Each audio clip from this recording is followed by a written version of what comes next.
مرحبا أعزائي المشاهدين، شلونكم؟ شلون صحتكم؟ اليوم وصفتنا هي كنيك بريد، الخبز المقرمش مع بذور مشكلة، والخبز هذا صحي ولذيذ وأتمنى تجربوه. إذا كنتم أول مرة تشاهدون قناتي أتمنى تشتركون بالقناة وتفعلون الجرس على مود يوصلكم كل جديد.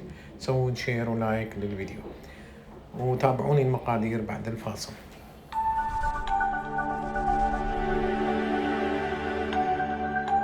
هسه مقاديرنا أعزائي المشاهدين: 1 ديسيلتر من حب الشمس أو بذور الشمس مقشرة، 1 ديسيلتر من حبوب اليقطين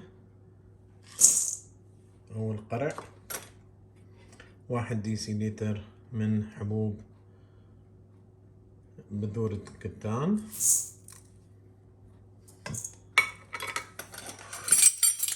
راح نخلي أيضا 1 ديسيلتر من السمسم،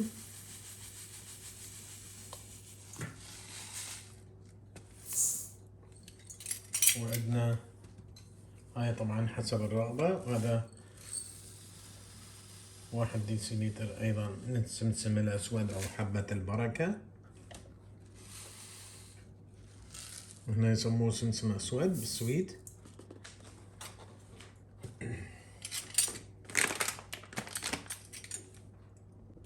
وعندنا 1 ديسيلتر أيضا من الطحين الذرة.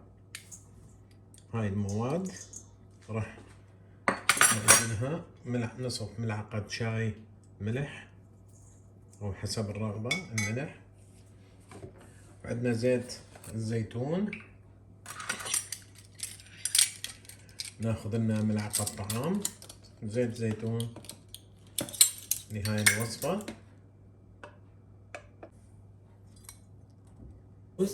راح نخلطهم أول مرة خلط كلهم سوية. تلاحظون أكثريتها بذور،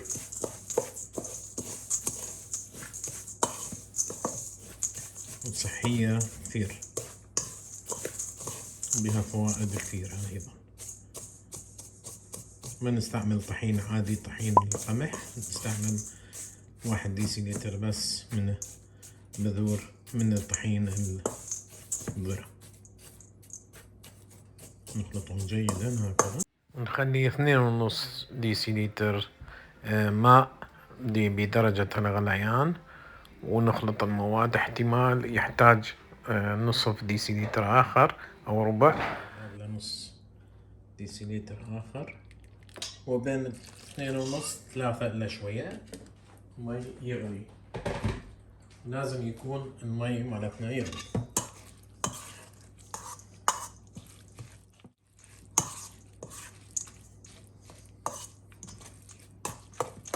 وهي الأثناء احنا مشغلين الفرن، درجة حرارة الفرن 150 درجة مئوية، ونخبزهم من فوق وجو الحرارة. ومحضرين صينية سنتركها على جنب، وحطينا الصينية ورق الخبز، وهذا مي، خليت مي على مود تلزق الورق عدل. من نجي نشتغل ما يتحرك الورق بها. نرجع لكم من تكمل الخطة. هاي بعد تقريبا مرور 5 دقائق، لازم ما نطول هواية. راح ننزل الخليط مالتنا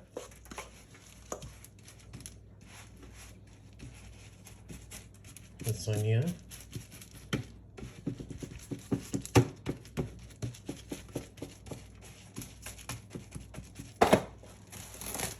قطعة من البلاستيك مع تغليف الأطعمة، ونضغط عليها بهذا الشكل.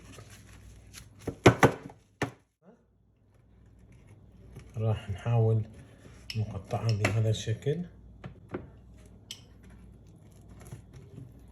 على مود تسهل علينا من نقطعها. ونرشلها شوية ملح من هذا الكلينجور يسموه الخشن، مو الخشن يصير مثل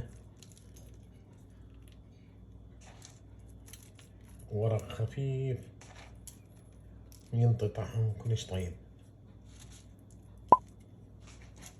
هسه راح نخبزها بالفرن. الفرن صار حار مثل ما قلت لكم، راح نخليها بالفرن تقريبا.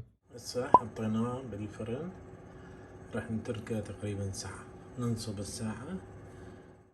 هاي بعد مرور ساعة طلعناها من الفرن، خليناها على الطاولة. هسه تبرد ونقطعها، نفصلها من شو اسمه الصينية، ونخليها تبرد ونشوف لكم شو راح يصير بيها قرمشة.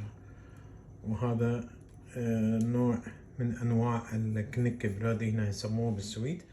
هسه رجعنا لكم اعزائي المشاهدين، تلاحظون مكان اللي الشرطة شو اسمه شلون دا يقطع عدل.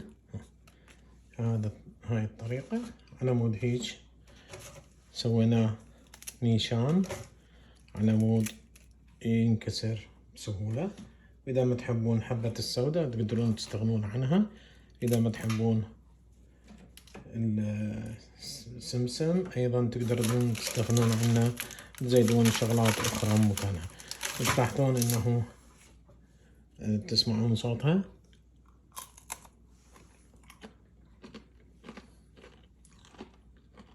بها فوائد كثيرة نستعملها مثل الخبز. لا تنسون الاشتراك بالقناة، تفعلون الجرس وتسوون شير وتكتبون تعليق ولايك للفيديو. ونتمنى من عندكم متابعة ممتعة، وشكرا على المشاهدة، وتشوفونا بالفيديو القادم.